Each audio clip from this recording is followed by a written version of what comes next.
শুভ দুপুর সবাইকে। এটা হচ্ছে রবিবারের ভিডিও। রবিবার সকাল সকাল আমরা দুজনেই চলে গেছিলাম সুপার মার্কেট, মানে মাছ বাজারে চলে গেছিলাম সেখান থেকে মাছ কেনার জন্য।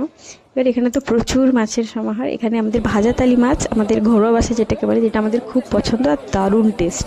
এটা পছন্দ হয়েছে মানে এই মাছটা তো আমরা নিয়েছি। আর আমরা ইলিশ খুঁজছিলাম, মানে কম দামে ভালো ইলিশ, কিন্তু এখানে একটু দামটা বেশি, সেই জন্য আমরা সেন্ট্রালে নতুন বাজারে চলে এসেছি। এখানেও মাছ বাজার, মাছ দোকান আছে কয়েকটা, সেখানে আমরা দেখলাম এখানে ভালো ট্যাংরা উঠেছে, দামটাও কম। এরপরে এখান থেকে আমরা একটা ভালো ইলিশ নিয়ে আর টুকটাক বাজার করে সবজি টবজি নিয়ে আমরা বাড়ি চলে আসি আর কি। বাড়িতে এসেই একটা গুড নিউজ, আজকে বাড়িতে রান্না হবে না, কারণ আজকে আমাদের কাকুর বাড়িতে খাওয়ার নিমন্ত্রণ। আর এখানে আমি ব্রাউন ব্রেড, বিস্কিট, ধনেপাতা, বেগুন, ক্যাপসিকাম, টুকটাক যা যা লাগে ঘরের সব কিছু কিনে নিয়ে চলে এসেছি।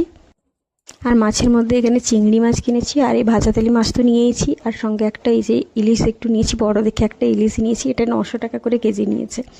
ভিডিওটা কেমন লাগলো আমাকে কমেন্ট করে জানান। সবাই ভালো থাকবেন।